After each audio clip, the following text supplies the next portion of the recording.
સીતારામ બધાઈને. રસોઈ ચાલુ છે. બપોરના 12 વાગી ગયા. રોટલી કરી લીધી. પહેલાં રોટલી કરી લીધી, પછી છે ને બતાવું. શાક વઘાર્યું છે,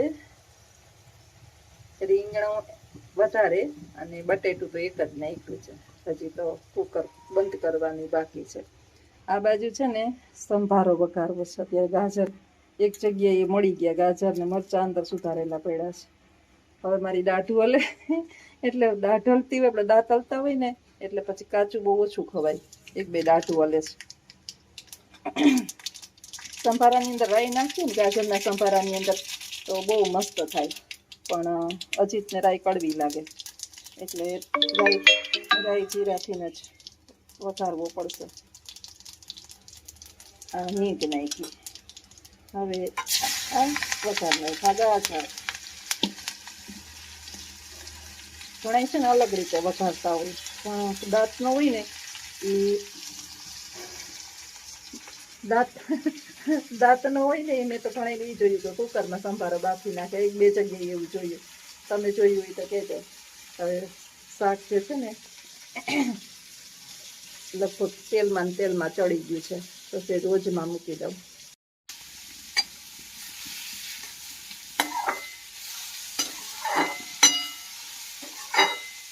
રસોઈ તો લગભગ થઈ ગઈ. હવે જસનાબેનની મરચાં ઓછા ખાઈ, મારા પૂરતા જ મરચાં નાખું, બાકી ગાજર જ નાખું. અજીતને ગાજર ભાવે.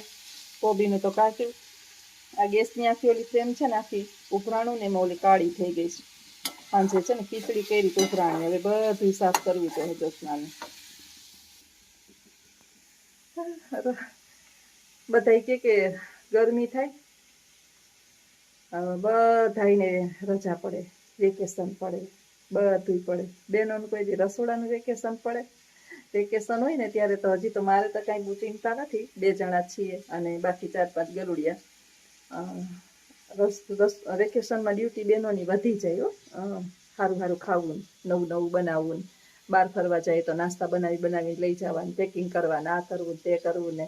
એટલે બહેનોને કોઈ દિવસ વેકેશન ન હોય. ઓન ડ્યુટી 365 દિવસ જ્યાં સુધી બહેનોના હાથ પગ હાલે ત્યાં સુધી બહેનો ઓન ડ્યુટી જ હોય. લગભગ મારા જેવા તો ઘણા હશે. કમેન્ટ ચોક્કસ કરજો. સીતારામ બધાઈને. મોદી સાહેબ કહે છે કે વરસ દિવસ પૂરતું સોનું ન ખરીદતા. અરે ભાઈ, સોનું ખરીદવા માટે પૈસા તો હોવા જોઈએ ને. 1.5 લાખનું તોલું હોનું, આમાં 2 તોલાનું કાંઈ આવે એમ નથી. તો 3 લાખ કાઢવા ક્યાંથી? 1.5 લાખ કાઢવા ક્યાંથી? સોનું ખરીદવા માટે પૈસા નથી. અને બહાર ફરવા ન જતા વિદેશમાં.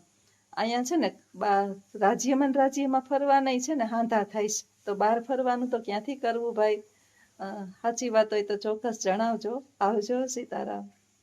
આ મોદી સાહેબ એમ કે સોનું ન ખરીદતા 1 વર્ષ પૂરતું, અને 1 વર્ષ પૂરતું વિદેશ જવાનું ટાળજો, ટૂર ન કરતા. મોદી સાહેબને ખબર છે કે સોનું ખરીદવું હું અત્યારે માણસના પેટ પૂરતા રોટલાય ટાણે મળતા નથી. એને સવારથી સાંજ સુધી તનતોડ પીતા ઘરની અંદર મહેનત કરે. ઘરની અંદર 2 છોકરા હોય, મા બાપ હોય. અને લગભગ છે ને આપણે મેં જોયું છે કે ગરીબ મા બાપના સંતાનો છે ને લગભગ એના મા બાપ વૃદ્ધાશ્રમમાં ઓછા હોય. લગભગ આવું મેં જોયું છે. મા બાપ 2-3 છોકરા, 2 માણસ પોતે, એમાં પતિ જે છે એ બિચારો દાડીએ જતો હોય, અને પત્ની જે છે એ ઘરકામની અંદર ક્યાંક ને ક્યાંક મદદ કરતી હોય. મોંઘવારી ફાટી નીકળી જ. સોનું 1.5 લાખનું તોલું, 1.5 લાખ માથે આઈ થિંક.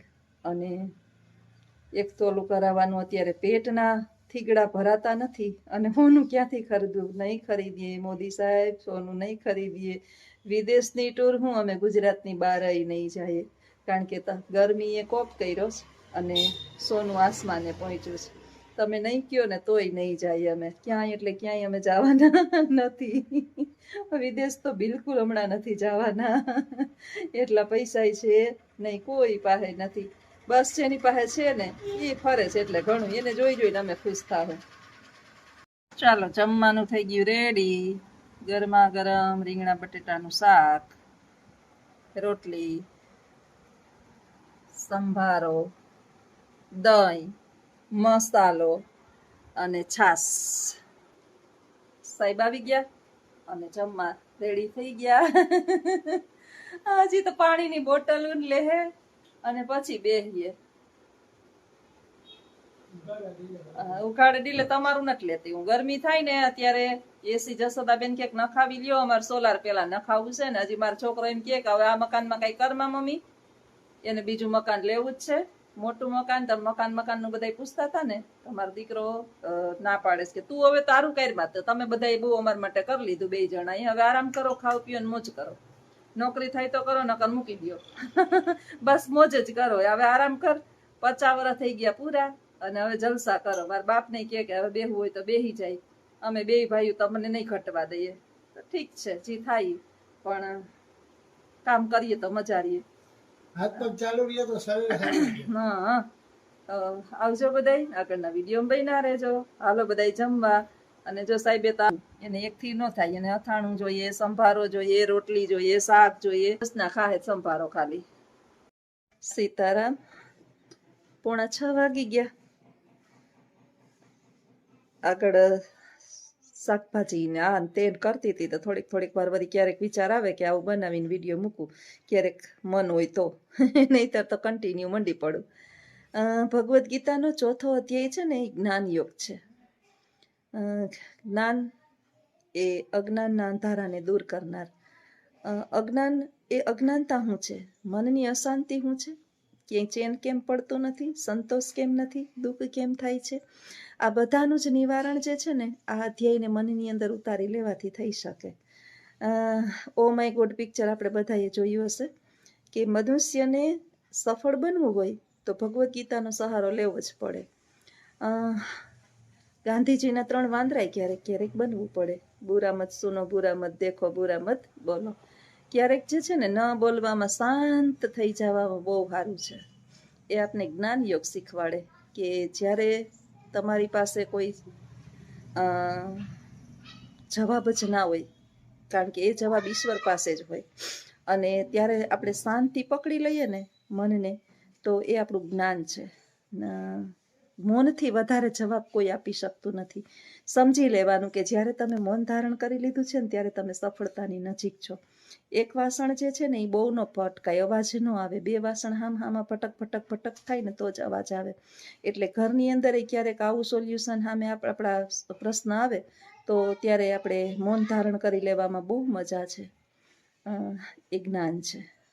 જ્ઞાન એ કોઈ પુસ્તક નથી કે આપણે વાંચી લઈએ અને જ્ઞાન પ્રાપ્ત થઈ ગયું. આખો જગત લગભગ ભગવદ્ ગીતા કાંઈ એકમાત્ર ગુજરાતમાં નથી વંચાતી. ભગવદ્ ગીતા સંસ્કૃતમાં છે, એટલે દુનિયાની દરેક ભાષામાં એ અત્યારે ઉપલબ્ધ છે. આપણા દેશની અંદર તો ભગવદ્ ગીતા વંચાય જ છે, પરંતુ વિદેશોની અંદર પણ આનું બહુ મૂલ્ય છે. અમેરિકાની અંદર શિકાગો શહેરની અંદર ભગવાન પરિષદ, જે ધર્મની પરિષદ ચાલતી હતી, એની અંદર બધા ધર્મગુરુઓને બોલાવ્યા હતા. ત્યારે સ્વામી વિવેકાનંદ જે છે એ ભારતનું નેતૃત્વ કરી અને આપણી ભગવદ્ ગીતા લઈ અને અમેરિકાના શિકાગો શહેરમાં ગયા હતા. એટલે સ્વામી વિવેકાનંદ જે છે ને સમયના બહુ પાકા, જે સમયે ત્યાં મળવાનું હતું, એકત્રિત થવાનું હતું, એની પહેલા એ 5 મિનિટ પહોંચી ગયા અને પોતે ભગવદ્ ગીતા જે છે એ સૌની પહેલા ત્યાં રાખી દીધી. બધાએ પુસ્તક જમા કરાવવાના હતા ત્યાં પોતાના ધર્મગ્રંથો, એમાં આપણી ભગવદ્ ગીતા. એમ પછી એક પુસ્તકો એની માથે ગોઠવાતા ગયા, બધા આવતા ગયા એમ. એટલે કોઈએ હસી મજાકની અંદર મસ્તી કરી અને કીધું કે તમારી ભગવદ્ ગીતા તો સૌથી નીચે દબાઈ ગઈ છે, એનું કાંઈ મૂલ્ય હોય એવું લાગતું નથી. પણ વિવેકાનંદ તો બહુ ધૈર્ય સ્વભાવવાળા અને જરૂર પડે ને ત્યારે જ બોલવાવાળા હતા. અને હંમેશા આ મનની અંદર રાખી મૂકવું જોઈએ કે કારણ વિનાનું બોલ કરવાથી સમાજની અંદર આપણે આપણી નામના ઓછી કરી નાખીએ છીએ. બહુ બોલવાથી કંઈ સમાજ વાવા નહીં કરે.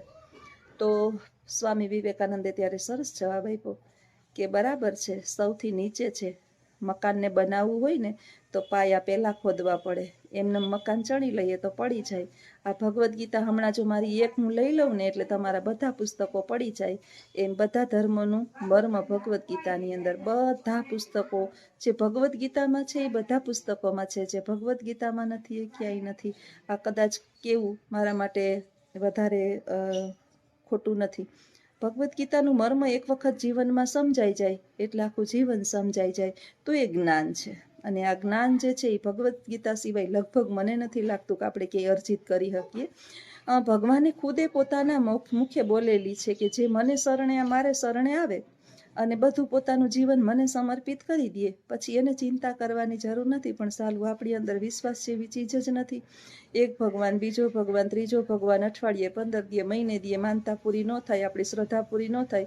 ખેતરની અંદર એક નાનકડું અમથું બીજ એના અંકુરને ફૂટતા 4 દિવસ લાગે, પછી એને મોટું થતા અઠવાડિયું 15 દિવસ લાગે, એને બહારની દુનિયા જોતા મહિનો 2 મહિના લાગે, અને એને પાકતા 4 મહિના લાગે. એક દાણા વાવવામાં જો આટલી પ્રોસેસ થતી હોય તો આપણે તો મોટા મોટા સપના સેવીને બેઠા હોય, અને આ સપના જે છે એ મહેનત વિના પૂરા ન થાય.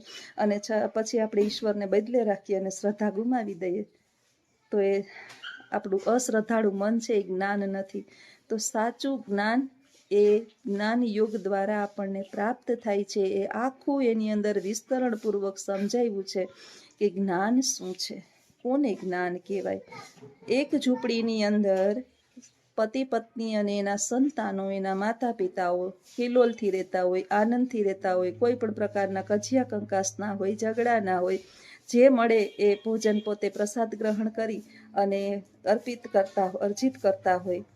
જે ઈશ્વરે આપણને આપ્યું છે એમાં સંતોષ માનતા હોય. મહેનત કરવા છતાંય ક્યારેક ન મળે તો બધું ઈશ્વર ઉપર છોડી દેતા હોય અને નકામી વ્યર્થ ચિંતા ના કરતા હોય. આ જ્ઞાન છે. બાકી તો આપણે બધા જાણીએ છીએ કે હજારો માણસો પાસે અઢળક રૂપિયા છે, છતાંય કે શાંતિ છે નહીં. આ અજ્ઞાન છે. એટલે ખોટી દોડ, ખોટી ચિંતા અને ભૂતકાળને યાદ કરવું, ભવિષ્યની ચિંતા કરી અને વર્તમાનને બગાડવું એ અજ્ઞાન છે. ટૂંકમાં ભવિષ્યની ચિંતા કરવી, ભૂતકાળને યાદ કરી અને રાગોણા રોગવા, અને વર્તમાન આપણો જે હાલમાં આપણે જે પ્રાપ્ત થયું છે એને બગાડવું. એટલે આપણે પહેલાંય નહોતા જીવી શક્યા, અત્યારે જે જીવન છે એને નથી જીવી શકતા, અને ભવિષ્યમાં શું થાય એની ચિંતામાં આપણે વર્તમાનને બગાડીએ. અજ્ઞાન છે. આ બધું જ દૂર કરવું હોય તો જ્ઞાન યોગ બહુ આપણા માટે મહત્વનો છે. તો આ સરસ મજાના વિચાર સાથે વિડીયો પણ અહીંયા બહુ મોટો થઈ જાય તો પૂર્ણ કરું.